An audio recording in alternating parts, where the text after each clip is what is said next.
ഞായറാഴ്ച വ്രതം മുതൽ ശനിയാഴ്ച വ്രതം വരെയുള്ള എല്ലാ കാര്യങ്ങളും അറിയുവാൻ ഈ വീഡിയോ ഫുള്ളായി കാണുക.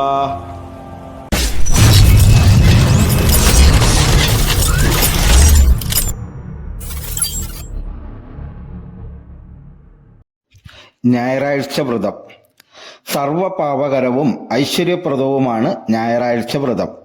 ഏത് ഗ്രഹങ്ങളുടേതായാലും ശാന്തികർമ്മങ്ങൾ അനുഷ്ഠിക്കുന്നതിന് മുമ്പ് ആദിത്യപൂജയും ഭജനവും ചെയ്യേണ്ടതാണ്. അതുപോലെ ആദിത്യപ്രീതികരമായ ഞായറാഴ്ച വ്രതം ഏറ്റവും ഉത്തമവും ഫലപ്രദവുമാണ്.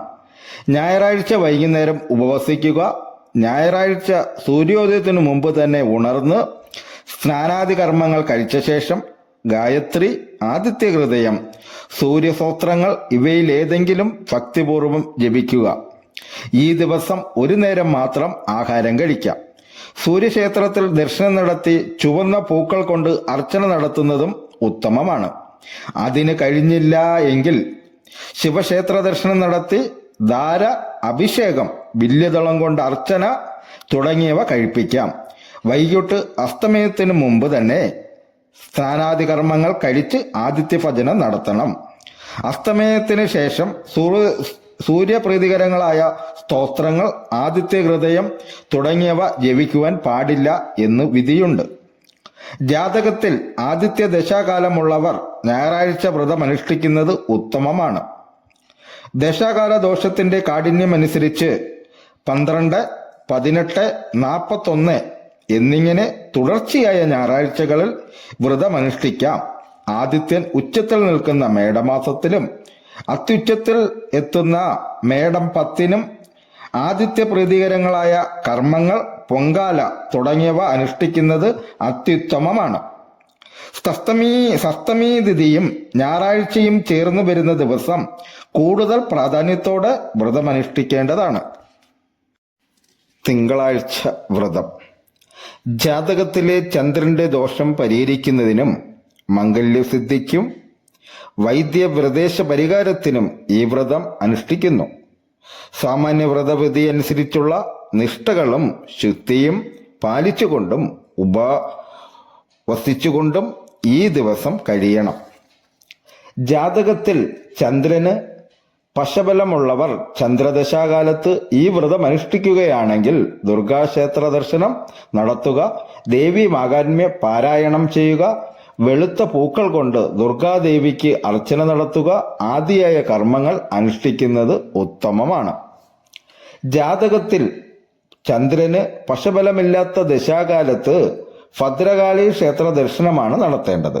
പൗർണമിയും തിങ്കളാഴ്ചയും ഒത്തുചേർന്ന് വരുന്ന ദിവസം ദുർഗാക്ഷേത്ര ദർശനവും അമാവാസിയും തിങ്കളാഴ്ചയും ഒത്തുചേർന്ന് വരുന്ന ദിവസം ഭദ്രകാളി ക്ഷേത്ര ദർശനവും നടത്തുന്നത് ചന്ദ്രദോഷശാന്തിക്ക് ഉത്തമമാണ്.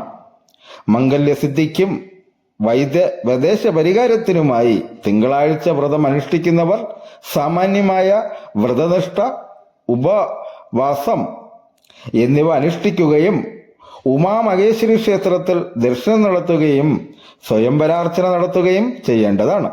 സ്വയംവര പാർവതി സ്തോത്രങ്ങൾ വ്രതകാലത്ത് ജപിക്കുന്നതും ഉത്തമമാണ്. ദോഷകാഠിന്യമനുസരിച്ച് 12, 18, 41 ദിവസങ്ങളിൽ തുടർച്ചയായി ഈ വ്രതം അനുഷ്ഠിക്കാം. ശ്രാവണ മാസത്തിൽ തിങ്കളാഴ്ച വ്രതം അനുഷ്ഠിക്കുന്നത് കൂടുതൽ ഉത്തമമാണ്. അതുപോലെ രോഹിണി നക്ഷത്രവും തിങ്കളാഴ്ചയും ഒത്തുചേർന്ന് വരുന്ന ദിവസം ചന്ദ്രദോഷശാന്തി കർമ്മങ്ങളും സ്വയംവര പൂജയും കൂടുതൽ ഫലപ്രാപ്തി നൽകുന്നു. ചൊവ്വാഴ്ച വ്രതം ജാതകപ്രകാരം ചൊവ്വാദശകാലമുള്ളവർ, ചൊവ്വാദോഷം മൂലം വിവാഹ തടസ്സം നേരിടുന്നവർ, പാപസാമ്യം കൂടാതെ വിവാഹം കഴിക്കേണ്ടി വന്നതുമൂലം ചൊവ്വയുടെ അനിഷ്ടഫലങ്ങൾ അനുഭവിക്കുന്നവർ എന്നിവരൊക്കെ ചൊവ്വാഴ്ച വ്രതം അനുഷ്ഠിക്കുന്നത് ഉത്തമമാണ്. സാമാന്യ വ്രതനിഷ്ഠ, ഉപവാസം എന്നിവ അനുഷ്ഠിക്കുക. ചുവന്ന പൂക്കൾ കൊണ്ട് അംഗാരക പൂജ നടത്തുക, അംഗാരക സ്തോത്രങ്ങൾ ജപിക്കുക എന്നിവയൊക്കെ ഈ ദിവസം ചെയ്യേണ്ടതാണ്. ചൊവ്വ ഉച്ചരാശിയായ മകരത്തിൽ സഞ്ചരിക്കുന്ന കാലം ഈ വ്രതം അനുഷ്ഠിക്കുന്നത് കൂടുതൽ ഫലപ്രദമായിരിക്കും. വ്രത ദിവസം സന്ധ്യ കഴിഞ്ഞ് ഉപ്പ് ചേർത്ത ആഹാരം കഴിക്കരുത് എന്ന് വിശ്വസിക്കപ്പെടുന്നു. കാഠിന്യമനുസരിച്ച് 12, 18, 41 എന്നീ കണക്കിൽ തുടർച്ചയായ ചൊവ്വാഴ്ചകളിൽ വ്രതമനുഷ്ഠിക്കാം. ജാതകത്തിൽ ചൊവ്വ ഓജരാശിയിൽ നിൽക്കുന്നവർ വ്രത ദിവസം സുബ്രഹ്മണ്യ ക്ഷേത്ര ദർശനവും സുബ്രഹ്മണ്യ പ്രീതികരങ്ങളായ സ്തോത്രങ്ങളുടെ ജപവും നടത്തേണ്ടതാണ്. ചൊവ്വ യുഗ്മരാശിയിലാണ് നിൽക്കുന്നതെങ്കിൽ ഭദ്രകാളി ക്ഷേത്ര ദർശനം, ഭദ്രകാളി സ്തോത്ര ജപം എന്നിവയാണ് അനുഷ്ഠിക്കേണ്ടത്. ബുധനാഴ്ച വ്രതം. ബുധദശാകാലമുള്ളവർ ബുധനാഴ്ച തോറും ഈ വ്രതം അനുഷ്ഠിക്കുന്നത് ഉത്തമമാണ്. സാമാന്യ വ്രതവിധികളും ഉപവാസവും അനുഷ്ഠിക്കുക. വ്രത ദിവസം പച്ച നിറമുള്ള പൂക്കൾ കൊണ്ട് ബുധനെ പൂജിക്കുക. ശ്രീകൃഷ്ണ ക്ഷേത്ര ദർശനം നടത്തുക എന്നിവയും അനുഷ്ഠിക്കേണ്ടതാണ്.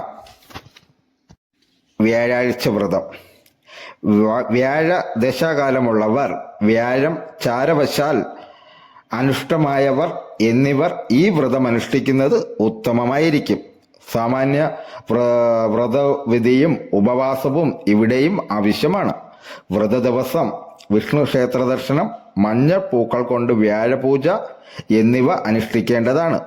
തുടർച്ചയായി നിശ്ചിത വ്യാഴാഴ്ചകൾ വ്രതമനുഷ്ഠിച്ച ശേഷം വ്രത സമാപ്തി വരുത്തുന്ന വ്യാഴാഴ്ച വിഷ്ണു പൂജ, വ്യാഴപൂജ എന്നിവ നടത്തുകയും തുടർന്ന് ബ്രാഹ്മണ ഭോജനം നടത്തുകയും വേണം. തികച്ചും സാപ്തീയമായ മനോഭാവത്തോടു കൂടി വേണം വ്യാഴാഴ്ച വ്രതമനുഷ്ഠിക്കുവാൻ. വെള്ളിയാഴ്ച വ്രതം.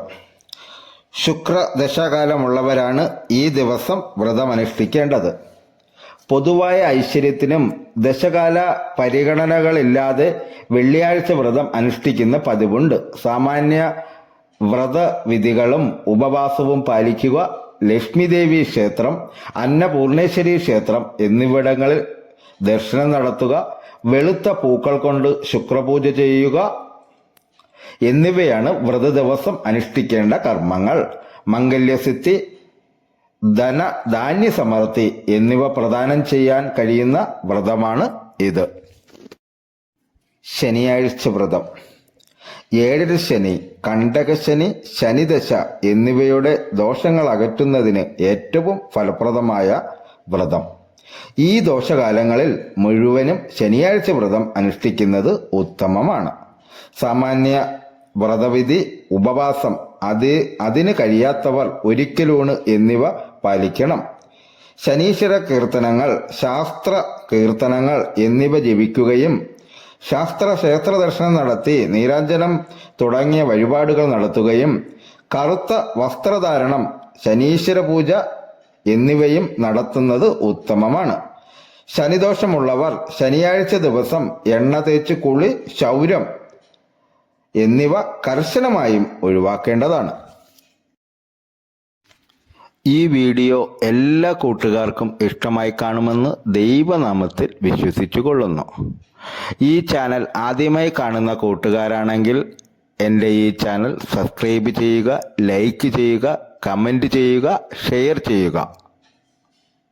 ഈ വീഡിയോയുടെ അഭിപ്രായങ്ങൾ കമൻറ്റുകളായി രേഖപ്പെടുത്തണമെന്ന് വിനയത്തിൻ്റെ ഭാഷയിൽ അപേക്ഷിച്ചു കൊള്ളുന്നു. ഇനി അടുത്ത ഒരു വീഡിയോയുമായി നമുക്ക് അടുത്ത ദിവസം കാണാം കൂട്ടുകാരെ.